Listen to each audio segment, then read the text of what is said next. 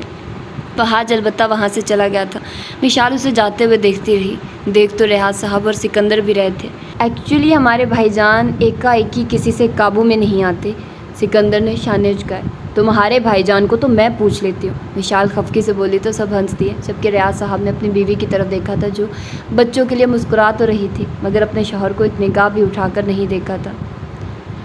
تجھے کہا تھا حصہ لے کر دے، مجھے اس گھر میں شادی کی شہنائیاں بج رہی ہیں اور یہاں تو ضد لگائے بیٹھی ہے کہ نہیں مانے گی۔ میں نے تجھے مار لیا، پیٹ لیا، مگر تو اس دن کے بعد نہیں گئی۔ انسان ہے بھی یا نہیں؟ سمی چیخا۔ ہانیہ ہر قسم کا ظلم ستم کرنے کے بعد بھی وہ دوبارہ وہاں نہیں گئی تھی جس پر سمی اب اس پر چیخ رہا تھا۔ تمہیں مجھ سے کبھی محبت نہیں ہوئی؟ وہ اسے دیکھنے لگی۔ سمی صوفے پر بیٹھا تھا جبکہ وہ زمین پر۔ وہ اسے روز اس کے اوقات یاد دلاتا تھا۔ تیرے جیسی بد کردار لڑکی سے فلرٹ کیا جا سکتا ہے، محبت نہیں، سمی نے غصے سے کہا۔ میں اپنی قسمت پر رونے کے سوا اور کچھ نہیں کر سکتی۔ میں نے کتنے لوگوں کے دل دکھائے، باپ جیسے بھائی کی عزت رون کر تم سے ملنے آتی رہی، گھر میں بے عزت ہو گئی۔ میں نے تو تمہاری محبت کے آگے سے ہی غلط کچھ نہیں دیکھا، پھر تمہیں صرف پیسہ کیوں چاہیے تھا مجھ سے؟ وہ رونے لگے۔ زیادہ بک بک نہیں کر، اٹھ اور جا کر اپنا حصہ مانگ، سمی نے اسے دور دھکیلا۔ اگر تم اب مجھے جان سے بھی مار دو گے تب بھی میں وہاں نہیں جاؤں گی۔ میں اس قابل نہیں، میں وشال کا سامنا بھی کر سکوں، اپنے بھائی کو دیکھ سکوں، اپنی روتی ماں کو دیکھ سکوں، میں تمہارے لیے وہاں نہیں جاؤں گی۔ اچانک سمی نے اٹھ کر اس کے منہ پر کھینچ کر تھپڑ دے مارا اور تبھی دروازہ بجا۔ ہانیہ کی چیخ نکلی تھی مگر یہ دروازہ تو کبھی نہیں بجتا تھا، پھر آج کون تھا؟ اس کا دل کہہ رہا تھا وہ آج ہے۔ وہ تڑپ کر دروازے تک گئی تھی۔ آج اس کا بھائی اگر ہوتا تو وہ اس کے قدموں میں ڈھیر ہو جاتی، اس سے سسک کر معافی مانگتی۔ اس نے دروازہ کھولا اور سامنے وہاج ہی تھا۔ وہاج نے بھی ہانیہ کو دیکھا۔ وہ گھر سے نکل گیا تھا مگر نہ جانے کیوں دل میں ہانیہ کا خیال آیا تھا، تبھی وہ اس طرف آ گیا اور اس وقت اسے اپنے سامنے دیکھ کر اس کا دل کٹ سا گیا۔ بھائی، اس کے سوکھے لب پھڑپھڑائے۔ وہاج نے اندر داخل ہوتے ہوئے ہانیہ کا چہرہ اپنے دونوں ہاتھوں میں تھام لیا۔ اس کی بہن کی ناک سے خون بہہ رہا تھا۔ اس نے خون آشام نظروں سے سمی کو دیکھا جو اسے دیکھ کر گھبرا گیا تھا۔ کیا تم اس کے ساتھ اب بھی رہنا چاہتی ہو؟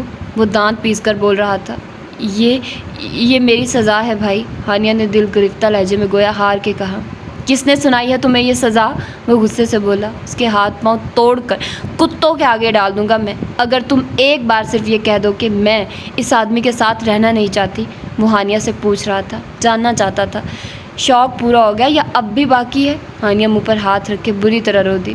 میں نے نہیں رہنا چاہتی اس کے ساتھ، وہ بولی، اور بس اتنا کہنا تھا۔ وہاں نے سمی کو گھسیٹ کر نیکسی سے باہر پھینکا اور اس کے بعد اس نے کچھ نہیں دیکھا۔ ہانیہ کو ورگلانے والا، بھلے اس میں ہانیہ بھی پوری شامل تھی، وشال پر کیچڑ اچھالنے والا، بھلے اس میں وہاج خود بھی شامل تھا، اور اس کی بہن کا یہ حشر کر دینے والا دادا جان کی موت کا ذمہ دار اور کوئی نہیں، یہ شخص ہی تھا۔ اس نے سمی کو بنا کسی لحاظ مروت کے جو مارنا شروع کیا، پھر وہ سب بھول گیا، اپنا غصہ، اپنا جنون، اپنی بے وقوفی، اپنا ہر جرم جو اس نے اس آدمی کی وجہ سے دوسروں پر کیا، وہ اس پر نکالتا چلا گیا۔ ہانیہ سے لے کر دادا جان کی موت تک کا بدلہ آج وہ اس سے لے لینا چاہتا تھا۔ ہانیہ کو سمی سے کوئی ہمدردی نہیں تھی مگر وہ ادموا ہونے لگا تھا، اور اگر وہ مر جاتا تو اس کے بھائی کے ہاتھ اس کے گندے خون سے بھر جاتے۔ وہ گھر کی طرف دوڑی تھی تاکہ کوئی وہاج کو روکے۔ وہ آئی تو وہاج تک کسی کے کانوں میں آواز نہیں گئی تھی۔ سکندر بھائی، سالم بھائی، وہاج بھائی کو روکیے، وہ اس کو مار دیں گے۔ ہانیہ کی ہانپتی ہوئی آواز، اس کے ناک سے بہتے خون پر وہ دونوں ایک دم سب چھوڑ کر باہر بھاگے تھے اور اپنے کمرے سے نکلتا التمش بھی، جبکہ باقی سب بھی ان کے پیچھے دوڑے تھے۔ سب پیچھے نیکسی کی طرف دوڑے اور وہاج سمی پر چڑھ بیٹھا تھا اور وہ اس کو بری طرح پیٹ رہا تھا۔ طلاق دے، وہ دھاڑا۔ ہانیہ سن کھڑی رہی۔ وہ اس وقت کچھ نہیں جانتی تھی کہ اسے سمی سے طلاق چاہیے یا نہیں۔ وہ دیکھتی رہی، کیا وہ اسے طلاق دے دے گا؟ کیا وہ اس سے اتنی بھی محبت نہیں کرتا؟ ابے دی میں نے اسے طلاق، منحوس عورت کی وجہ سے میں پھنس گیا تم لوگوں میں۔ میں نے ہانیہ کو طلاق دی، طلاق دی، 1000 بار دی، چھوڑو مجھے، سمی چیخ کر بولا۔ وہاج ایک دم اس پر سے ہٹا۔ ہانیہ سر تھام کر زمین پر بیٹھتی چلی گئی۔ بلبلے کی طرح تھی کیا یہ محبت جو وہ لمبے وعدے کرتا رہا تھا اس سے؟ 2 حرف دے دیے اس نے ایک لمحے میں، جہاں ہانیہ کو اب بھی امید تھی کہ وہ اسے طلاق نہیں دے گا۔ سمی نے اسے طلاق دے کر اپنی نفرت کا اظہار کر دیا تھا۔ سبھی منہ پر ہاتھ رکھ کے کھڑے تھے۔ باہر نکالو اسے، وہ ہاتھ دھاڑا۔ میرا حصہ بنتا ہے تمہاری طرف، سمی مدھم آواز میں وہاج کو دیکھتا بولا، جبکہ سکندر اور سالم نے اسے نیچ انسان کو گریبان سے پکڑا اور وہاں سے اسے گھسیٹ کر نکال کر اپنے گھر سے باہر پھینک دیا۔ وہاج نے تھوک دیا اس حرکت پر جو اس کی بہن نے کی تھی۔ ہانیہ منہ پر ہاتھ رکھ کے روتی چلی گئی۔ وہاج اس کے پاس سے گزر گیا جبکہ سب مرد ہی چلے گئے تھے۔ وہاں سب عورتوں نے ہانیہ کو سمیٹنے کی کوشش کی تھی، وہ اس کو اب تنہا چھوڑ کر اسے مزید اس عذاب میں دھکیلنا نہیں چاہتی تھے۔ شام گزری اور رات گزر گئی۔ ہانیہ کمرے میں بند رہی تھی، سب کو ہی لگ رہا تھا وہ غمگین ہے، اسے اب بھی پرواہ ہے، جبکہ ہانیہ خود پر رو رہی تھی کہ اس نے یہ کیا کیا تھا، کیا کر ڈالا تھا اس نے سب تباہ کر دیا اس شخص کے لیے، اور کیسے وہ اس کو طلاق دے گیا۔ رسوائی کو گلے لگا لیا اس نے، مگر اسے کچھ نہ ملا۔ وہ رو رہی تھی، اور شاید جتنا روتی اور غمگین ہوتی کم تھا، کیونکہ وہ بہت سارے لوگوں کا دل دکھانے کا سبب رہی تھی۔ شام میں وہ چائے بنانے کے لیے روم سے نکلی تو اچانک اس کا ہاتھ التمش نے تھام لیا سختی سے۔ وہ ادھر ادھر دیکھنے لگی، کچھ گھبرا بھی گئی تھی کہ کسی نے دیکھ لیا تھا، جبکہ التمش اسے اپنے روم میں لے کر آ گیا۔ آہنگ اس کی جانب دیکھنے لگی، جبکہ التمش نے روم لاک کر لیا۔ آہنگ کو گھبراہٹ محسوس ہو رہی تھی، جبکہ التمش نے بنا کچھ کہے اس کا ہاتھ تھام لیے اور اس کی آنکھوں میں دیکھنے لگا۔ آہنگ اس کی منتظر تھی کہ وہ کیا کہنا چاہتا ہے۔ آئی ایم سوری، وہ نرمی سے بولا۔ کیا ہوا ہے التمش؟ آہنگ گھبرا گئی۔ میں نے تمہاری بات نہیں سنی کہ تم جو کہہ رہی ہو وہ سچ ہے۔ میری تو تم تھی، پتہ نہیں میں کہاں کہاں جا رہا تھا، یہ سب میرے اپنے تھے۔ میں نے آخری وقت میں بھی دادا جان کو اسی بات کے سبب تکلیف دی ہے۔ میں تم سے معافی مانگنا چاہتا ہوں، اور میں یہ اعتراف کرنا چاہتا ہوں کہ میری زندگی میں تم سے زیادہ اہم کوئی نہیں ہے۔ اب میں شراب کے پیچھے نہیں بھاگوں گا، کیونکہ مجھے میرا کنارہ ملا ہوا ہے۔ وہ ایک دم اسے اپنی جانب کھینچ کر سینے سے لگا گیا۔ آہنگ ان سب باتوں کو سمجھنا چاہتی تھی، اور جیسے جیسے اسے سمجھ آنے لگی وہ حیرانگی خوشی سے اسے دیکھنے لگی۔ یہ یعنی ہم رخصتی کے بعد ہم اس گھر سے کہیں نہیں جائیں گے؟ وہ ایک دم بولی تو خوشی سے آواز بلند ہو گئی۔ التمش کو ہنسی آ گئی اور اس وقت پر افسوس ہوا جب اسے خفا کر گیا تھا، جس میں دادا جان سے وہ ان لوگوں کے لیے لڑا جن سے ان کا کوئی رشتہ نہیں تھا، مگر وہ اپنوں کو دیکھ کر ایسا ہی ہو گیا تھا جیسے برسوں بعد کوئی ملا ہو، اور وہ فرق بھول گیا اپنوں اور گہروں میں۔ اسے افسوس تھا اگر وہ وہاں چلا جاتا اور وہ آہنگ کو بھی تکلیف دیتا اور وہ خود بھی انجانے پن میں مر جاتا۔ وہ آہنگ کے بالوں میں انگلیاں چلا رہا تھا، جبکہ آہنگ بے حد خوشی میں بھول گئی تھی کہ وہ وہی لڑکی ہے جو التمش کے دیکھنے سے ہی گھبرا جاتی تھی، جو پورے گھر میں برتن توڑنے میں مشہور تھی کہ التمش ذرا جو اس کو دیکھ لے وہ چیزیں پھینک دیتی تھی گھبرا کر، اور اس وقت وہ اس کے سینے سے لگی تھی خوشی میں۔ اور التمش سوچ رہا تھا کہ وہ وقت پر لوٹ آیا، اگر دیر کر دیتا تو شاید ساری زندگی پچھتاتا۔ وہ مسکرا کر اسے نرمی سے خود میں سمیٹ گیا تھا۔ آہنگ کو اب ذرا احساس ہوا تھا کہ وہ کیسے اس کے سینے سے لگی کھڑی ہے۔ اس نے اس سے الگ ہونا چاہا۔ رہنے دو، یہ تو معجزہ ہو گیا ہے، اب اس معجزے کو محسوس کرنے دو مجھے۔ التمش نے اس کی کمر پر گرفت سخت کی۔ التمش، وہ آہستگی سے بولی۔ یس، وہ چاہت سے بولا۔ چھوڑ دیں، وہ گھبرائی سی لگی۔ التمش ہنس دیا، اس کی پیشانی پر بے ساختہ پیار کر گیا۔ وہ شاید خود کو روک نہیں پایا تھا، اور اس نے آہستگی سے آہنگ کو چھوڑ دیا۔ اب اس کمرے میں ہمیشہ آنے کی تیاری کر لو، وہ بولا تو آہنگ ذرا شرما سی گئی اور جلدی سے دروازہ کھول کر باہر نکل گئی، مگر اس کے چہرے کی خوشی اور انداز کا جوش بتا رہا تھا کہ وہ کتنی خوش ہے۔ وہ جلدی سے کچن میں چائے بنانے کے لیے چلی گئی۔ آج وہ بہت خوش تھی۔ گھر بھر میں شادی کی تیاریاں زور پکڑ رہی تھی۔ روز مشال شاپنگ کرنے نکل جاتی تھی اور وہاج اس کو بس دیکھتا رہ جاتا، مگر وہ اس کا خیال ضرورت سے زیادہ رکھنے کی کوشش کر رہا تھا، کیونکہ اس کو تو اپنا خیال نہیں تھا۔ وہ تو توجہ نہیں دیتی تھی کہ اس کی کنڈیشن کیا ہے۔ وہاج کو ہی اسے گھورنا پڑتا تھا، ورنہ وہ ڈانس کرنے اٹھ جاتی اور اس کے بعد اس کا سانس پھول جاتا۔ ایک دن تو وہاج نے سب کے سامنے جھڑک دیا۔ مشال منہ بنا گئی۔ ریاض صاحب سے سب ہی بات کرتے تھے، مگر وہاج کی بات چیت نہیں تھی، نہ وہ بولتا تھا۔ اور اس دن جب اس نے مشال کو ڈانٹ دیا تو ریاض صاحب نہ چاہتے ہوئے بھی بول پڑے۔ مشال سمیت ایک دم سب نے دیکھا، اور وہاج نے بھی۔ پیار سے بات کیا کرو بیٹا، وہ ذرا جھجک گئے۔ ان کی ٹریٹمنٹ سکندر خود کرا رہا تھا۔ مشال تو پھولے نہیں سمائی، ایک دم باپ کے نزدیک گئی اور ان کے سینے سے لگ گئی، اور سب مسکرا دیے۔ تم بھی خیال کیا کرو، ریاض صاحب نے بیٹی کو بہت آہستگی سے کہا تھا۔ مشال کی ہنستے ہنستے نظر وہاج پر گئی، جو اسے انتقامی نظروں سے گھور رہا تھا۔ مشال نے اسے ٹھینگا دکھا دیا۔ وہاج نے آئی برو اچکائے۔ باپ کے آنے سے کچھ زیادہ ہی اترانے لگی تھی وہ، اور اس نے منہ پر ہاتھ پھیر کے وہیں اسے وارننگ دے دی تھی کہ تم اب بچ کر دکھاؤ مجھ سے۔ گھر کا ماحول بہت اچھا تھا۔ ہانیہ نے سب سے معافی مانگی تھی، خاص کر مشال سے اور وہاج سے بھی، مگر وہاج نے کچھ خاص رد عمل نہیں دیا تھا۔ باقی سب نے ہی اسے معاف کر دیا تھا۔ اور نہال تو سکندر سے چھپ ہی گئی تھی۔ وہ چاہتا بھی تبھی وہ اس کے سامنے نہیں آتی تھی۔ نہ جانے ایسا کیا پردے کا بخار چڑھ گیا تھا اسے، اور دوسری طرف التمش بھی آہنگ کو ویسے ہی چھیڑنے لگ گیا تھا، اور گھر کا نقصان ایک بار پھر سے شروع ہو گیا تھا۔ اگر کوئی مشکل اور دقت میں تھا تو سب میں وہ صارم تھا، جو نہ ان سب کے ساتھ بیٹھتا تھا اور نہ ہی کسی سے زیادہ بات کرتا تھا۔ بہاج کے لاکھ کہنے پر بھی سکندر اور مشال نے اسے سچ نہیں بتایا تھا، اور صارم علیزے کے پاس دل کے ہاتھوں مجبور ہو کر جاتا بھی تو اسے یہ تو وہ گھر پر نہ ملتی، یا پھر مل بھی جاتی تو ایسا سرد رویہ ہوتا کہ وہ کچھ کہہ نہیں سکتا۔ سامنے خاموشی سادھ لی تھی۔ آج گھر میں مہندی کا فنکشن تھا اور پورے گھر میں ہنگامہ سا مچا ہوا تھا۔ سکندر ابھی ریاض صاحب کے پاس سے آیا تھا۔ ڈاکٹرز نے کوئی خاص امید نہیں دی تھی۔ وہ پریشان تھا، باپ اس عمر میں ملا تھا اور وہ بھی بیمار۔ وہ ریاض صاحب کو روم میں چھوڑ کر اپنی ماں کے پاس آ گیا۔ نہ بڑی امی نے ریاض صاحب سے بات کی تھی اور نہ شاید ان کی ہمت تھی کہ وہ ان کے پاس جاتے۔ سکندر اپنی ماں کے پاس آ گیا اور ان کے گھٹنے پر سر رکھ کر لیٹ گیا۔ کیا ہوا، پریشان ہو؟ وہ بولی۔ بابا کی کنڈیشن سٹیبل نہیں ہے، ڈاکٹرز کہہ رہے ہیں، ہماری پوری کوشش ہے، ان کا آپریٹ ہوگا، اس نے بتایا۔ میں دعا کروں گی تمہارے بابا کے لیے۔ وہ بس اتنا ہی بولی اور ماں کی طرف دیکھنے لگا۔ کیا آپ کو ان سے کوئی گلا شکوہ نہیں؟ وہ حیرانگی سے پوچھ رہا تھا۔ وہ کیسی عورت تھی، نہ کوئی گلا نہ کوئی شکوہ۔ نہیں، مجھے نہیں ہے۔ نہیں، آپ چھپاتی ہیں کیا؟ آپ کو برا لگتا ہے میرا ان کا خیال رکھنا؟ اس نے کہا۔ نہیں، مجھے برا نہیں لگتا، وہ تمہارے باپ ہیں، انہوں نے اپنے حق ادا نہیں کیے تو تمہیں کرنے چاہیے۔ مجھے اچھا لگتا ہے جب تم ان کے ساتھ چلتے ہو۔ وہ پیار سے بیٹے کو دیکھنے لگی۔ اور آپ؟ وہ پوچھ بیٹھا۔ میں؟ میرا کیا؟ وہ ہنس دی۔ آپ کی فیلنگز؟ وہ ان کے ہاتھ تھام گیا۔ وہ ہلکا سا مسکرائے۔ تم جانتے ہو سکندر، عورت میں اللہ تعالیٰ نے شاید کچھ الگ سی خصوصیات رکھ دی ہیں۔ صبر کی انگلی تھام لے تو راستے بھی حیران و پریشان رہ جاتے ہیں، اور اسی طرح ضد یا بدلے پر آ جائے تو اس سے برا انتقام کوئی نہیں لے سکتا۔ بس تم یہ سمجھ لو، تمہاری ماں نے صبر کی انگلی تھام لی تھی بہت پہلے ہی، اور اب میرے جذبات سارے تم سے جڑے ہیں۔ میں نے اپنے بیٹے کو اپنا وہ قیمتی وقت دے دیا جس میں تمہارے باپ کی مجھے ضرورت ہوتی تھی۔ اب مجھے ان کے ہونے نہ ہونے سے فرق نہیں پڑ رہا۔ وہ نرمی سے اسے سمجھاتی گئی۔ وہ ان کے ہاتھ چوم گیا۔ وہ نہیں جانتا تھا کیا تھا، مگر اس وقت اسے اپنی ماں دنیا کی عظیم ترین عورت لگی تھی۔ وہ مسکرا کر اسے دیکھ رہی تھی۔ میں نے بھی آپ کا دل دکھایا تھا، مجھے معاف کر دے، وہ بولا۔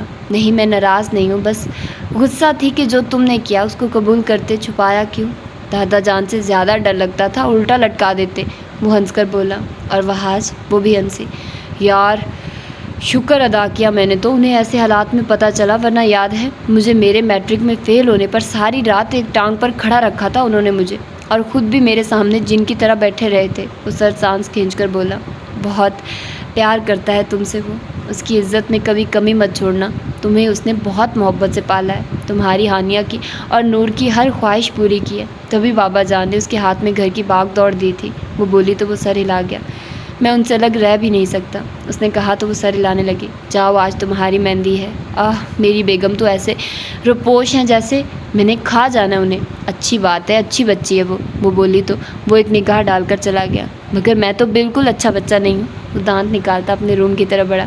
سکندر، فہد کی آواز پر اس نے پاؤں پٹ گئے۔ بھائی میری شادی ہے، یہ کیا بات ہوئی؟ آپ مجھ سے کام کرائیں گے؟ وہ تنک کر بولا۔ شٹ اپ، یہ پھول اٹھاؤ اور لگاؤ، اور جب تک کام ختم نہ ہو تم مجھے گھر کے اندر نظر نہ ہو، وہ سختی سے کہہ کر ہٹا۔ صبح سے وہ کام کروا رہا تھا، بالکل اسی طرح جس طرح دادا جان کراتے تھے، اور اس نے کوئی کمی نہیں چھوڑنی تھی۔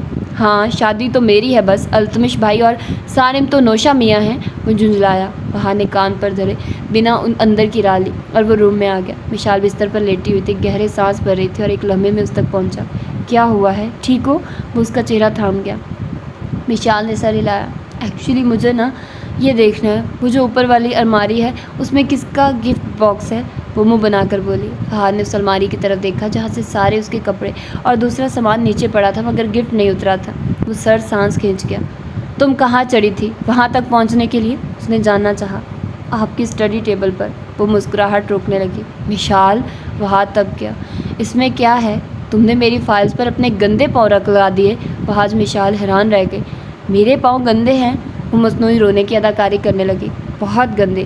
اس نے وہ پیپر اس کے سامنے کیا جس پر مٹی لگی تھی اور پورے اس کے پاؤں چھپے ہوئے تھے۔ مشال کچھ کہہ نہیں پائی، پورے کمرے کا کباڑا بنایا ہوا ہے۔ ہاں، کمرے کی پرواہ ہے، 2 دن سے مجھے تو دیکھنے کی زحمت نہیں ہوئی، اور پھول نہیں دیتے، اب کچھ بھی نہیں لاتے۔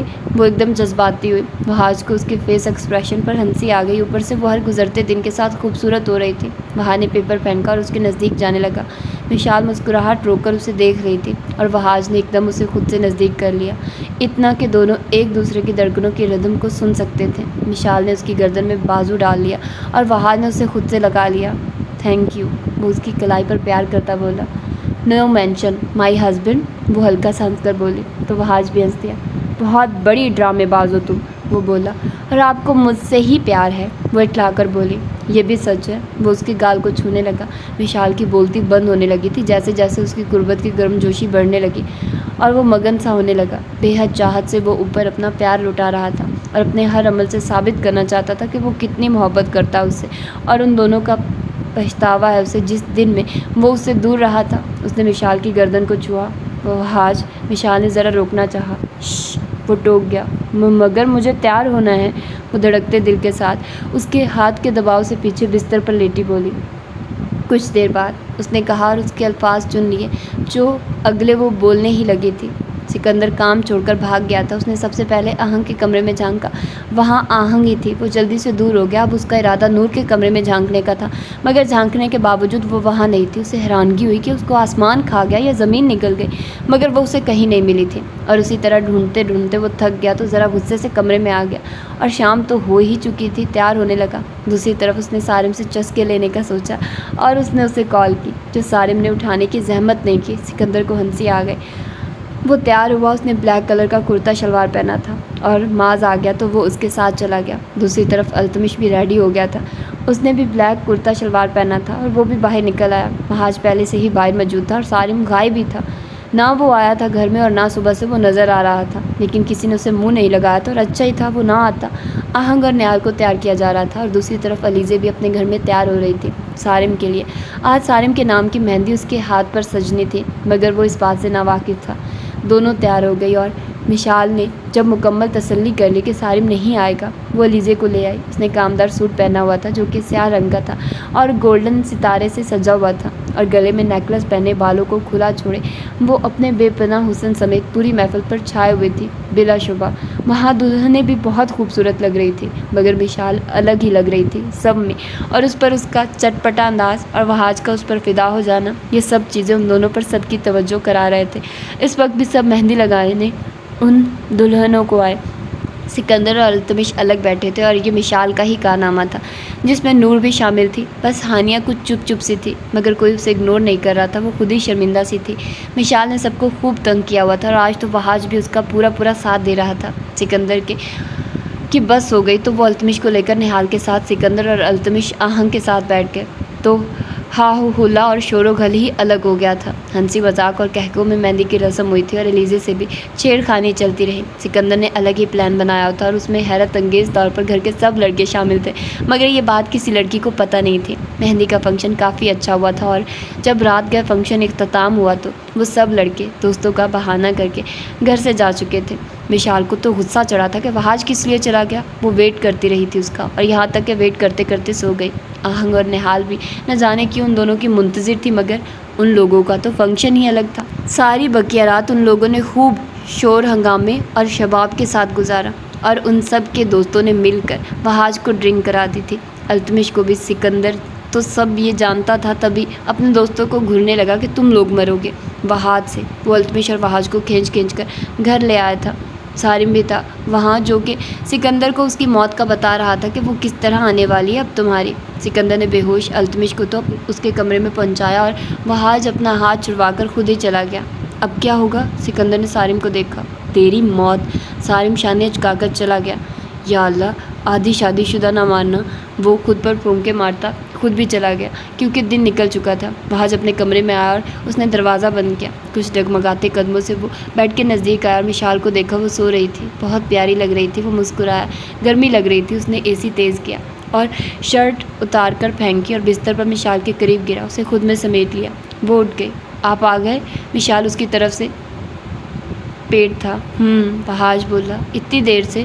وشال نے شکوہ کیا۔ تم نے کپڑے چینج کیوں کیے؟ مجھے تمہاری تعریف کرنی تھی، فہاج بولا تو وشال زبردستی مڑی۔ فہاج کی سرخ نظریں اور انداز بتا رہا تھا۔ آپ ڈرنک ہیں؟ وہ حیران ہوئی۔ فہاج ہنس دیا۔ تمہارے پیار کے نشے میں ہوں فی الحال تو۔ اس نے وشال کا چہرہ اپنی جانب موڑا اور اس کے چہرے پر جھکا، جبکہ وشال نے اس کے منہ پر ہاتھ رکھ کر روکا۔ آپ نے ڈرنک کیوں کیا ہے؟ وہ غصے سے بولی۔ ارے یار کیا مسئلہ ہے تمہیں؟ وہ چڑ گیا۔ وشال گھورنے لگی۔ فہاج بے ہنگم ہنسنے لگا اور وشال پر ایک دم چپٹا تھا۔ وہ وشال نہ کرتی رہ گئی، مگر وہ اپنی منمانی سے اس پر پیار لوٹاتا رہا، اور پھر ایک دم ہی وشال کو محسوس ہوا وہ سو گیا، اور اس کی گردن میں چہرہ دیے لمبے سانس بھر رہا تھا، جس سے محسوس ہو رہا تھا سو گیا۔ ذرا اٹھیو تو صحیح، پھر بتاتی ہوں، وشال نے سوچا، اور اسے تھوڑا سا دور کر کے وہ خود اٹھی تھی۔ دوپہر تک فہاج اٹھا تو سر کافی بھاری ہو رہا تھا، اور آج تو بارات تھی، آج کی کہیں راز کھلنے تھے۔ وہ اٹھا تو سر گھوم گیا، اسے سب یاد آ گیا، تو وہ سر جھٹک کر واش روم میں گیا۔ فریش ہو کر آیا تو قدرے بہتر محسوس کر رہا تھا۔ وہ شاور لے کر آیا تو وشال اندر آ گئی۔ تو اٹھ گئے مسٹر نواب؟ وہ بولی۔ ہاں تو اٹھنا نہیں تھا؟ فہد سمجھا نہیں۔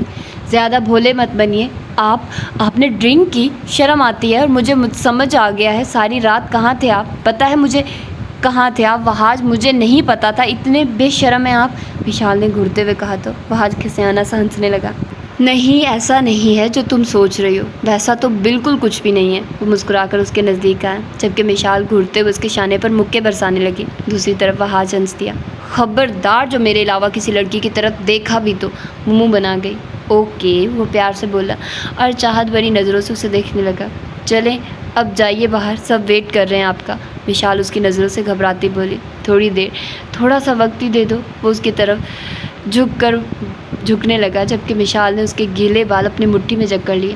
آج بھی باہر رہیے گا، میرے وقت کی بھلا کیا ضرورت ہے؟ اس نے کہا۔ اف، کیا ساری زندگی اب اسی بات کا تانا دوگی؟ وہ اس کو دور جاتے دیکھ کر بولا۔ ساری زندگی؟ آپ کو تو میں اچھے سے بتاتی ہوں نا، وہ غصے سے بولا، جبکہ وہ ہنس دیا۔ مجھے ساری زندگی تم سزا کے طور پر قبول ہو، وہ بولا۔ وشال جاتے جاتے اندر آ گئی اور آنکھیں نکال کر اسے دیکھنے لگی۔ مطلب میں نے کیا کہا ہے؟ وہ ذرا حیران ہونے کی اداکاری کرنے لگا۔ وہاج، اگر بڑی امی نے نہ بلایا ہوتا میں سچی آج جان سے مار دیتی آپ کو، وہ غصے سے بولی۔ ہائے میری جان سے مار دو، وہ اس کی کلائی تھام گیا، جبکہ وشال کلائی چھڑاتے غصے سے نکل گئی، اور وہاج نے وہ گفٹ نکالا جو کہ اس نے وشال کے لیے اور اپنے لیے لیا تھا۔ یہ آؤٹ آف کنٹری کے ٹکٹس تھے، اور اسے امید تھی وشال بہت خوش ہوگی، اور یہ آج وہ اسے دینے والا تھا۔ وہ نہیں جانتا تھا آج وہ کیا پہننے والی ہے، شاید اسے سرپرائز دینے والی تھی۔ وہ مسکرا کر خود بھی باہر آ گیا۔ گھر میں افراتفری تھی، اور بےساختہ اس کی صدف سے ٹکر ہو گئی۔ وہ ایکسکیوز کر کے چلا گیا، جبکہ صدف نے مسکرا کر اس کو دیکھا۔ وشال جو بھی کمرے سے نکلی تھی مزید تب گئی۔ سنبھل کر چلو ورنہ تمہاری آنکھیں نکالوں گی، وہ دانت پیس کر بولی۔ مجھ سے کیسے بات کر رہی ہو تم؟ صدف غصے سے بولی تو وشال نے اس کی کلائی جکڑ لی۔ تم نا دور رہو وہاں سے، زیادہ مسکرانے کی ضرورت نہیں ہے، وہ شادی شدہ ہے اور اس کا بچہ بھی ہونے والا ہے، وہ گھور کر بولی، جبکہ صدف اسے پاگل کہہ کر چلی گئی۔ وشال کا تو میٹر ہی گھوم گیا۔ سنبھال لو تم لوگ اپنی کزن کو، میرے شوہر پر بلا وجہ لائنیں مار رہی ہے، میں اس کی آنکھیں نکالوں گی، وہ آہنگ نور اور ہانیہ سے بولی۔ انداز تپا تھا، وہ ساری ہی ہنس دی۔ تم لوگ ہنس رہی ہو، وہ بھڑکی۔ ایک تو سب سے زیادہ مزہ تب آئے گا جب سارم بھائی کمرے میں آ جائیں گے، نور نے کہکا لگایا تو وشال نے بھی لگایا، اور سبھی ہنس پڑے۔ سبھی آج سارم کا رسپانس دیکھنے کے لیے بے چین تھے، جبکہ نہال اور آہنگ کے چہروں پر بھی الگ ہی ترنگ تھی، وہ دونوں ہی گھبرائی ہوئی تھی۔ اور بھائی کیا حال ہے والا ہے؟ اور وشال صبح سے انہیں چھیڑ رہی تھی۔ وہ دونوں ادھر ادھر دیکھنے لگی۔ نور اور ہانیہ ہنستی۔ ویسے تم نے جو میرے بھائی سے پردے کی قسم کھائی ہے نا، آج کوئی پردہ وردہ نہیں ہوگا۔ وہ کون سا گانا ہے جو آج سکندر گانے والا ہے؟ خدا کے لیے اب تو چھوڑ دو یہ پردہ، کہ ہیں آج ہم تم نہیں غیر کوئی، نور گنگنائی اور اس کے ساتھ وشال بھی۔ سب کے کہکے گونجنے لگے، جبکہ آہنگ اور نہال ذرا سرخ سی بیٹھی تھی۔ ہنسی مذاق کہکوں میں وقت گزر گیا، اور نہال اور آہنگ، وشال، ہانیہ اور نور وہ سب علیزے کو لے کر پارلر جا چکی تھی۔ سارم کو صبح سے شدید غصہ آ رہا تھا، وہ ہر کسی سے لڑ رہا تھا۔ اس نے 2 بار مزید ماں کو سمجھانے کی کوشش کی، مگر انہوں نے ایک نہیں سنی تھی اور اسے جھڑک دیا تھا، الٹا یہ بھی کہہ دیا تھا اگر تم نے شادی نہ کی تو چلے جانا پھر اس گھر سے۔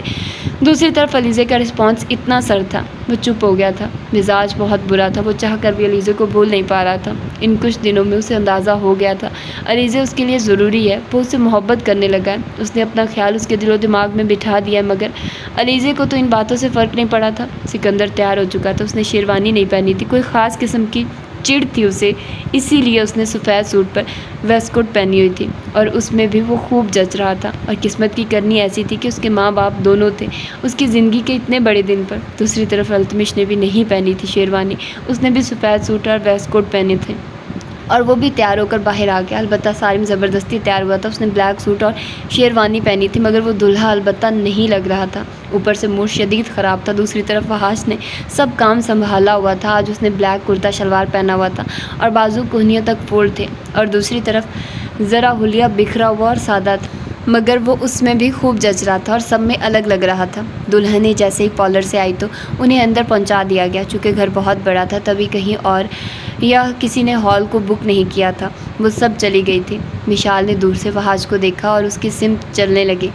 اسے بھوک لگی تھی، منہ بسورے وہ اس کے پاس آنے لگی تو وحاش نے ایک دم سر اٹھا کر اس کی جانب دیکھا اور بس دیکھتا ہی رہ گیا۔ ریڈ اپنی شادی کے لہنگے میں وہ کرینے سے دوپٹے سے خود کو کور کیے، بالوں کا ڈھیلا ڈھیلا جوڑا بنائے اور اس جوڑے میں سے نکلتی لٹیں جو اس کی گردن کو چھو رہی تھی اور ناک میں نت، یہ سب وحاش کے واقعی ہوش ٹھکانے لگا چکا تھا۔ جبکہ دوسری طرف اس نے وحاش کو جھنجھوڑ دیا۔ کیا مسئلہ ہے آپ کو؟ مجھے بھوک لگ رہی ہے اور آپ گھورے جا رہے ہیں، وہ خفگی سے بولی۔ اب تو مجھے بھی لگی ہے، وہ لوفرانہ انداز میں اس کی طرف بڑھا۔ وحاش وشال نفی میں سر ہلاتی ہنسنے لگی۔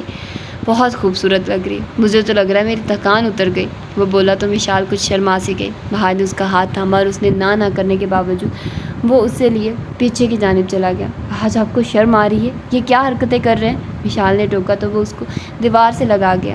یہ نیکسی کی طرف جاتا تھا راستہ۔ وشال اس کی جانب دیکھنے لگی۔ مجھے تم سے اتنی محبت ہو جائے گی یہ میں نے سوچا نہیں تھا، اس کی پیشانی کو چھو کر بولا۔ بس شکر ادا کیجیے گا ساری رات کہ میں ملی، ورنہ صدف ملتی، وہ کھلکھلائی۔ وحاش نے گہرا سانس بھرا اور اس کی جانب جھکتا، کبھی دور ہوتا، کبھی جھکتا، پھر دور ہوتا۔ کیسے وہ جھنجھلایا۔ میری لپسٹک خراب ہوئی نا، چھوڑوں گی نہیں پھر میں، وہ منہ بنا کر بولی۔ چلے پھر کچھ برداشت کر ہی لیتے ہیں۔ وہ گہرا سانس بھر کر دور ہوا، جبکہ مشال ہاتھ جھاڑتے مسکرا دی۔ میں تمہارے لیے کھانا نکلوا دیتا ہوں، کھا لو۔ ہاں جی، بہت بھوک لگی ہے، اس نے کہا تو وحاش نے سر ہلایا اور اس کا ہاتھ پکڑ کر اسے باہر لے آیا۔ دوسری طرف دولہے آ رہے تھے، وحاش کو وہاں جانا پڑا، مگر مشال کو اس نے کہا کہ وہ کھانا کھا لے، مگر مشال کی بھوک بے ہوش ہو گئی تھی، وہ بھی دوڑ کر ان سب کے ساتھ شامل ہو گئی۔ ان سب میں صرف سارم کا منہ بنا تھا، جبکہ علیزے کو آج اس کے کمرے میں بٹھا دیا گیا تھا۔ نہال اور آہنگ البتہ دلہوں کے بیٹھنے کے بعد ان کے پاس آ گئی تھی۔ وہ سب ساتھ بیٹھے ہوئے ایک ساتھ بہترین لگ رہے تھے، جیسے ایک دوسرے کے لیے ہی بنائے گئے ہوں۔ نہال نے نوٹ کیا سکندر نے اس کی جانب نہیں دیکھا تھا، جبکہ التمش تو آہنگ کے بالکل ساتھ چپک کر بیٹھ گیا تھا۔ وہ گھبرا کر دور ہوتی اور وہ آج مزید اس کے قریب ہو جاتا۔ ان دونوں کا نکاح ہوا تھا، تبھی سارم کے ساتھ علیزے کو لا کر بٹھایا گیا۔ ان کا نکاح بھی ہونے والا تھا۔ سارم علیزے سے فاصلہ بنا گیا۔ وحاش آیا اور اس نے نکاح شروع کرایا۔ نکاح شروع ہوا تو سارم نے وحاش کی جانب دیکھا۔ کر لو اور فکر نہ کرو، تمہارا بھائی تمہارے لیے غلط فیصلہ نہیں کرے گا، وہ اس کے شانے پر ہاتھ رکھ کر بولا۔ سارم دانت پھینچ کر بے حد غصے میں نکاح نامے پر سائن کر گیا۔ علیزے نے بھی کیا تو سب ان کے لیے دعا کرنے لگے۔ ہنسی مذاق شور شرابے میں وقت کا کچھ اندازہ نہیں ہوا۔ سارم تو اس ہنسی مذاق میں جو وہ دودھ پلائی کا کھیل کر رہے تھے شامل ہی نہیں ہوا اور چلا گیا تھا وہاں سے اپنے دوستوں کے پاس، جبکہ وہ سب لوگ خوب انجوائے کر رہے تھے۔ سکندر نہال سے نہیں بولا تھا، ہاں التمش نے آہنگ کے اوسان خطا کیے ہوئے تھے۔ جب اس نے اس کی کمر میں بازو حائل کیا، آہنگ تو بے ہوش ہونے والی ہو گئی تھی۔ کھانا کھایا گیا، رخصتی کا شور اٹھ گیا۔ رخصتی گھر میں ہی ہونی تھی، بس کمروں سے کمروں میں ہی جانا تھا۔ مشال سب سے پہلے التمش کے سامنے آ گئی، جبکہ سکندر نے سارے قصے میں اپنے حال کا ہاتھ پکڑا تھا، وہ بھی اتنی زور سے کہ وہ ایک پل کو اسے دیکھتی رہی۔ دوسری طرف آہنگ کو التمش بازو میں قید کیے جا رہا تھا۔ یار ہٹ جاؤ، تم کیا ہر جگہ فقیرنی بن رہی ہو؟ او ہیلو مسٹر، میری بیوی ہے۔ وحاش نے آنکھیں نکالی۔ ہاں تبھی تو کہہ رہا ہوں، ہر جگہ پیسے کیوں مانگ رہی ہے؟ حالانکہ سیٹ کی بیوی ہے، وہ بولا تو سب ہنسنے لگے۔ شرافت سے نکالیے پیسے، مشال، نور اور ہانیہ نے کہا۔ اچھا بابا، کتنے چاہیے؟ التمش بولا اور ان سب کی ڈیمانڈ کے مطابق انہیں پیسے دے دیے۔ وہ سب بہت خوش ہوئے تھے۔ دوسری طرف سکندر کو بھی انہوں نے روک لیا۔ یار اب مجھ سے مت مانگنا، میں تو بھائی ہوں تمہارا، سکندر نے کہا تو مشال نے اس کا کان پکڑ لیا۔ میں تمہاری بھابھی بھی ہوں۔ سبھی ہنس رہے تھے جبکہ فہد اس کی سپورٹ میں کھڑا تھا۔ بھلا کوئی کیا کہہ سکتا تھا؟ ارے بابا دے رہا ہوں اس نے کہا اور اس کو پیسے نکال کر دے دیے۔ وہ شور و غل کرنے لگے۔ دوسری طرف سارم تو غائب تھا۔ وہ سب ہنسی مذاق کافی دیر تک کرتے رہے، پھر فحاش نے ہی اپنی بیگم کو روکا، ورنہ وہ تو ساری رات پار کرا دیتی اور اس کے دوست بیچارے منہ بسورتے رہ جاتے۔ نہال اور آہنگ کو رومز میں بٹھا دیا گیا۔ التمش تو جھٹ سے چلا گیا تھا، البتہ سکندر باہر ہی تھا۔ وحاج نے سارم کو پکارا، دونوں ہٹ گئے جبکہ سارم نے وحاج کے سامنے بہت پاؤں پٹکے تھے۔ تمہاری سمجھ میں نہیں آ رہا، وہ ایک دم بولا تو سارم غصے سے کمرے میں چلا گیا۔ اس کے بہن بھائی دنیا کے بدترین بہن بھائی تھے۔ وہ جیسے ہی کمرے میں آیا، اس کی دلہن بیڈ پر بیٹھی اس کا ویٹ کر رہی تھی۔ اس نے گہرا سانس بھرا، کچھ دیر اسے دیکھتا رہا۔ عجیب کوفت ہو گئی تھی اس لڑکے سے۔ اس نے غصے سے اپنی واچ اتاری اور پھینک کر ٹیبل پر ماری۔ علیزہ ایک دم اچھل سی گئی۔ اس نے گھونگھٹ میں سے اس کی جانب دیکھا۔ اتنا غصہ؟ وہ آہستگی سے بولی۔ سارم ایسے پلٹا جیسے دنگ رہ گیا۔ وہ اس کے اچانک قریب آیا اور اس کا گھونگھٹ الٹ دیا۔ علیزہ نے آنکھیں بند کر لی۔ سارم حیرانگی سے اسے دیکھتا باہر نکل گیا۔ سکندر اور مشال باہر ہی کھڑے تھے۔ وہ حیرانگی سے ان کی جانب دیکھتا پوچھنے لگا کہ یہ کیا ہے؟ کیسا لگا؟ مشال اور سکندر نے دانت نکالے۔ فحاش بھی ہنسنے لگا۔ کمینوں! وہ کہنے سے خود کو روک نہیں پایا اور التمش، آہنگ اور نیال، نور، ہانیہ سب کے کہکے بلند ہوئے۔ اندر علیزہ بھی ہنسنے لگی تھی جبکہ سارم نفی میں سر ہلاتا ان کے منہ پر دروازہ مار کر اپنے کمرے میں دوبارہ آ گیا۔ علیزہ مسکرا کر اسے دیکھنے لگی۔ وہ چلتا ہوا اس کے پاس آیا اور اس کا ہاتھ تھام لیا اور ایک دم اس کی کلائی موڑ دی۔ علیزہ نے معصومیت سے اس کی طرف دیکھا۔ تم نے بہت غلط کیا میرے ساتھ، وہ اسے دھمکی دیتا ہوا بولا تھا۔ آپ نے بہت صحیح کیا تھا، کیسے روڈ رہتے تھے، وہ بولی۔ روڈ؟ وہ کچھ بولنا چاہتا تھا پھر رک گیا۔ تمہیں نہیں لگتا تم نے خطرناک وقت چن لیا میرے ساتھ ملاقات کا؟ اس کو معنی خیز نظروں سے دیکھتا پوچھ رہا تھا جبکہ علیزہ چہرہ جھکا گئی۔ آپ نے میری منہ دکھائی تو دی نہیں، وہ بولی تو سارے منس دیا۔ اگر مجھے یہ سرپرائز نہ ملتا تو شاید منہ دکھائی حیران کن ہوتی۔ وہ اس کے نزدیک ہوا۔ علیزہ ایک دم گھبرا سی گئی مگر وہ اسے روک کیسے سکتی تھی؟ سارم اس کی آنکھوں میں دیکھ رہا تھا۔ کیسے ایٹیٹیوڈ دکھایا ہے تم نے مجھے اور کتنا تڑپایا ہے؟ وہ گھورنے لگا۔ وہ تو مذاق تھا۔ علیزہ کچھ کہتی کہ سارم نے اس کے چہرے پر جھکنے کے ساتھ ہی اس کے الفاظوں کا گلا گھونٹ دیا۔ وہ مستعدی سے اور نرمی سے اپنا کام کرنے لگا تھا جبکہ علیزہ کی دل کی دھڑکنیں تھم سی گئی۔ اس نے سارم کے کرتے کو اچانک اپنی مٹھی میں جکڑ لیا۔ سارم نے اس کی جانب دیکھا۔ ایکچولی مجھے کچھ پوچھنا ہے، وہ بولی تو سارم نے اس کا ہاتھ پکڑ لیا۔ بولو، وہ مسکرا کر بولا۔ کیا آپ مجھ سے پیار نہیں کرتے؟ وہ آہستگی سے بولی۔ سارم نے گہرا سانس بھرا۔ مجھے لگتا ہے صرف تم سے ہی شدید کرنے لگا ہوں، وہ چاہت سے بولا تو علیزہ کو یقین نہیں آیا اور وہ بے یقینی سے دیکھنے لگی۔ سارم نے اس کا چہرہ اپنے دونوں ہاتھوں میں تھام لیا۔ علیزہ کی آنکھیں بھیگ گئی۔ اسے لگتا نہیں تھا مگر پھر کبھی کبھی لگتا بھی تھا اور شاید وہ کنفیوز تھی مگر سارم نے اس کی کنفیوژن دور کر دی۔ علیزہ مسکرا دی اور سارم نے اس کی کلائی تھام کر اسے اپنی جانب کھینچ لیا۔ اب جو تم نے کیا ہے اس کی سزا بھگتو، وہ آہستگی سے بولا۔ علیزہ کو اس کے ہاتھوں کی حرکت محسوس ہو رہی تھی۔ اس کا دل حلق کو آ رہا تھا۔ مجھے ساری سزائیں اس محبت کی قید میں قبول ہیں، وہ آہستگی سے بولی اور سارم مسکرا دیا۔ نہال پریشان سی بیٹھی تھی۔ سکندر باہر ہی تھا، وہ اب تک نہیں آیا تھا۔ کیا وہ اس سے غصے تھا؟ مگر اس نے کیا کیا تھا اس کے ساتھ؟ جب دیر ہو گئی تو اس نے اٹھ کر اپنی جولری اتارنا شروع کر دی اور جب جولری اتار دی تو اس نے اپنا دوپٹہ ابھی اتارا ہی تھا کہ سکندر تبھی اندر آ گیا۔ وہ ایک دم جلدی سے دوپٹہ اٹھا گئی۔ نہال نے سکندر کی طرف دیکھا اور سر جھکا لیا۔ سکندر نے دروازہ لاک کیا اور اس کی جانب قدم اٹھایا تو نہال گھبرا کر اس سے دور ہٹنے لگی کیونکہ اس کا چہرہ بہت سنجیدہ تھا، جیسے وہ آج اسے رعایت نہ دے رہا ہو۔ تو آج بھی پردہ کر لیں محترمہ، اب کیوں یوں ہوش اڑانے کے لیے سامنے آ کر کھڑی ہو گئی ہیں؟ اس نے ایک دم اس کی کمر میں ہاتھ ڈال کر اسے جکڑ لیا جبکہ نہال نے اس کی جانب دیکھا۔ آپ نے تو کہا تھا جب تک میری ماں راضی نہیں ہوگی میں تمہارے ساتھ نارمل نہیں ہوں گا۔ سکندر ہنس پڑا۔ وہ تو غصے میں کہا تھا، اب اس کا مطلب یہ تو نہیں تھا امی کبھی نارمل نہ ہوتی اور میں بھی نہ ہوتا۔ میں ذرا دوسرے ٹائپ کا بندہ ہوں، سال میں 1-2 بار ہی غصہ آتا ہے تو الٹا سیدھا بول دیتا ہوں۔ اب تم اس کو اس طرح دل پر لگا کر مجھ سے چھپتی پھرو گی کہ میں ساری شادی کا رومانس برباد کر دیا، وہ آنکھیں گھما کر بولا۔ میں نے نہیں کیا، آپ نے میرا دل دکھایا تھا، میں تو بس آپ سے دور تھی، وہ خفگی سے بولی۔ سکندر توجہ سے اس کی طرف دیکھ رہا تھا۔ مجھے نہیں پتا تھا تمہیں ناراض ہونا بھی آتا ہے، وہ بولا۔ نہال کا دوپٹہ سرک کر خود ہی نیچے گر گیا۔ اس نے گھبرا کر پہلے دوپٹے کی جانب اور پھر سکندر کی جانب دیکھا۔ سکندر کی آنکھوں میں اس کے لیے پیار تھا، محبت تھی۔ چھوڑیے، مجھے بھوک بھی لگی ہے، وہ آہستگی سے بولی۔ چہرے پر شرم و حیا کے گلال بکھرے ہوئے تھے۔ کون سا کھانا وانا، ساری زندگی سے کھانا کھاتی آ رہی ہو، آج رات کھائے بنا زندہ رہو۔ وہ آنکھ دبا کر اس کو بازو میں چک گیا۔ سکندر، اس نے حیرانگی سے دیکھا۔ ہاں یہ تو میں بتانا بھول گیا، میں ذرا کچھ ظالم ٹائپ بھی بندہ ہوں، اپنے اہم معاملات میں دخل نہیں برداشت کرتا، اور سب سے خاص بات یہ کھانا وانا کچھ نہیں، صبح کھانا۔ وہ اسے بستر پر لٹا کر بولا۔ مجھے سچ میں بھوک لگی ہے، نہال منہ بسور کر بولے، جبکہ لبوں پر مسکراہٹ بھی رنگ رہی تھی۔ مجھے بھی لگی ہے، اس نے آہستگی سے کہتے ساتھ سائیڈ لیمپ بجھا دیا۔ نہال نے آنکھیں بند کر کے اس کو اپنا آپ سونپ دیا، جبکہ سکندر نے چاہت سے اس کی یہ خود سپردگی کو قبول کیا تھا۔ التمش روم میں آیا تو بیگم ہی نہیں تھی۔ اس نے ارد گرد دیکھا کہ وہ کہاں ہے، کیا وہ روم میں نہیں آئی؟ ابھی وہ باہر نکلتا کہ احساس ہوا کہ پردوں کے پیچھے کوئی ہے۔ اس نے مسکراتے ہوئے دروازہ بند کر دیا اور اس کی جانب بڑھا۔ التمش پلیز میرے پاس مت آئیے گا، وہ اس کے قدم محسوس کر کے ایک دم بولی تو التمش کا کہکا نکلا۔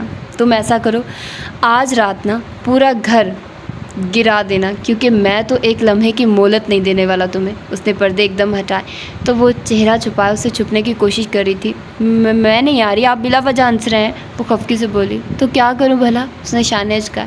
ہنسے تو مت، وہ کچھ نہیں سمجھ پائی تو بس اتنا کہہ دیا۔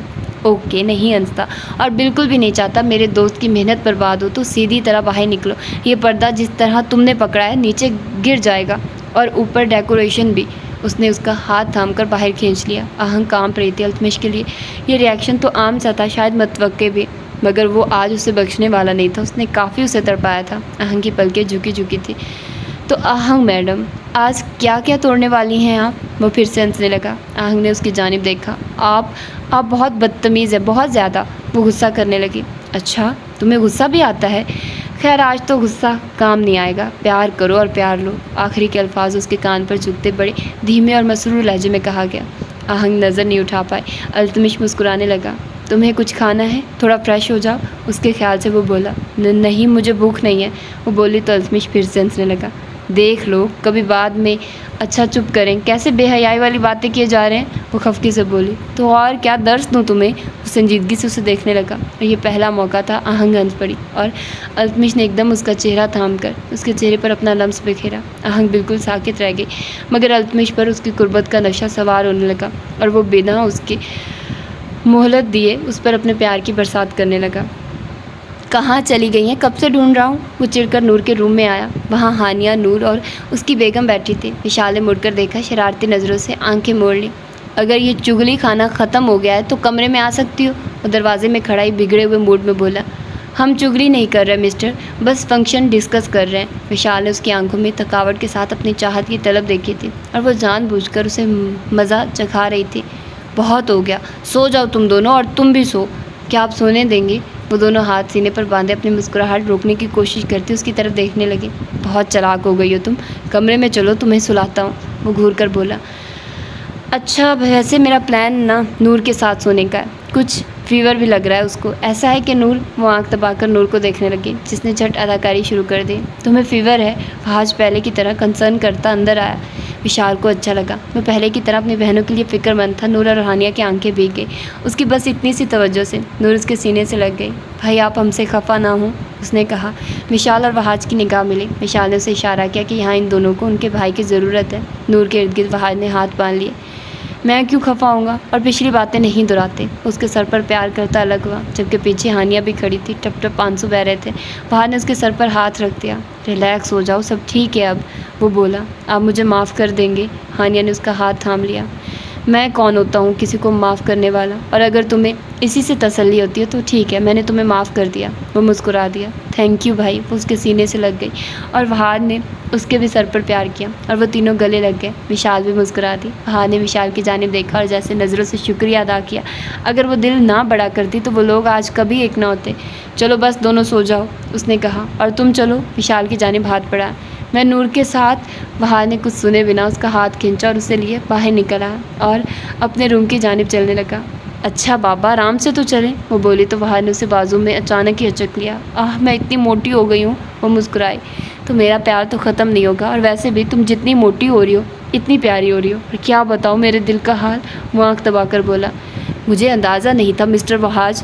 نہیں، آپ مسٹر لوفر ہیں، وہ اس کا کان کھینچ کر بولی۔ وہاج کے ساتھ اس کا کہکہ بھی مل گیا اور اسے روم میں لایا اور اس کو بیڈ پر بٹھا دیا۔ میں تھک گئی وہاج، اس ڈریس اور جیولری سے، وہ منہ بسور کر بولی۔ وہاج اس کے پاس بیٹھ کر اس کی ناک کی نت سب سے پہلے اتاری تھی۔ آج پورے دن اس نت نے مجھے بہت پریشان کیا، وہ بولا۔ مشال کا دل دھڑکنے لگا۔ اس نے آہستہ آہستہ اس کی ساری جیولری اتار دی اور اس کے لہنگے کے زپر پر ہاتھ رکھا۔ مشال نے ایک دم اس کا ہاتھ تھام لیا۔ وہاں نے بے ساختگی میں اس کے چہرے پر جھکتا اپنی دیوانگی کا اظہار کیا تھا۔ میرے پاس تمہارے لیے سرپرائز ہے، وہ کچھ دیر بعد بولا۔ واو، کیا؟ وہ خوشی سے بولی۔ آئی تھنک تم پسند کرو گی، اس نے کہا اور اپنی جگہ سے اٹھ کر وہ دراز سے ایک گفٹ پیک نکالا اور اس کے ہاتھ میں گفٹ دے دیا، اور مشال نے خوشی سے جلدی سے کھولا۔ وہ اس کے سامنے پورے حق سے بکھرے بکھرے انگلیوں میں بیٹھی تھی اور وہاج اس کے ساتھ بیٹھ گیا۔ اس نے شانے پر ہاتھ رکھ کر خود سے لگا لیا۔ مشال نے گفٹ کھولا اور اندر سے پیرس کی ٹکٹس دیکھ کر ایک دم چیخ اٹھی۔ ہم پیرس جا رہے ہیں؟ کب؟ وہ جلدی سے دیکھنے لگی۔ یہ تو 2 دن بعد کی تھی۔ وہاج، سیریسلی؟ وہ اس سے پہلے چیختی کہ وہاج نے اسے چیخنے نہیں دیا۔ بس مجھ سے پیار کرو، چیخنے چلانے کی کیا ضرورت ہے بھلا؟ وہاج کی جان خوش ہے نا، اسی لیے بھائی، وہ اس کی گردن میں بازو حائل کرتی بولے۔ وہاج نے اس کی مزید بولنے سے ٹوک دیا اور آہستہ آہستہ اس کو اپنے قابو میں کرتا چلا گیا۔ وہ اس پر پیار کی برسات کر دینا چاہتا تھا۔ پر وہاج، مشال کو کچھ یاد آیا۔ یار ابھی بولنا ضروری ہے، وہ اکتا گیا۔ آپ نے تو سوچا ہی نہیں، آپ کو بیٹے پسند ہیں یا بیٹیاں؟ وہاج نے کچھ پرسوچ ہوتے دیکھا۔ بیٹیاں؟ کس لیے ہمارے بیٹا ہوگا؟ جب تم نے اختلاف ہی کرنا تھا تو پوچھا کیوں تھا؟ وہاج اس سے دور ہوا۔ مگر آپ کی پسند میرے جیسی ہو سکتی تھی، لیکن نہیں، آپ نے تو ویسے چلنا ہے جیسے آپ کا دل کرے گا، میری تو کوئی ویلیو نہیں، وہ خفگی سے بولی۔ حد ہو گئی مشال، وہاج نے ہاتھ تھام لیا۔ ہمارا بیٹا ہوگا، وہ انگلی اٹھا کر بولی۔ اللہ کرے بیٹی ہو، پھر پتہ چلے گا۔ وہاج نے وہی انگلی پکڑ کر موڑ دی۔ دونوں کی ایک بار پھر سے جنگ چل پڑی تھی، جو شروع دن سے تھی، مگر دونوں کی محبت نے کسی رشتے کو دوسرے سے جدا نہیں ہونے دیا تھا۔ ہاں، ایک قیمتی خسارہ ضرور ہوا تھا، مگر وہ پھر بھی ایک دوسرے سے الگ نہیں ہو پائے تھے، کیونکہ ایک فیملی بننے کے لیے رشتوں میں کمپرومائز، خلوص، عزت اور محبت کی ضرورت ہوتی ہے۔ تو فائنلی آج یہ اس کی لاسٹ ایپیسوڈ تھی اور یقیناً آپ لوگوں کو پسند آئی ہوگی اور آپ لوگوں نے بہت انجوائے کیا ہوگا۔ تو مجھے اپنا فیڈ بیک دینا مت بھولیے گا اور بتائیے گا کہ آپ لوگوں کو یہ لاسٹ ایپیسوڈ کیسی لگی۔ تو ملتے ہیں انشاءاللہ کسی اور اچھے سے ناول کے ساتھ۔ ٹل دین، اللہ حافظ۔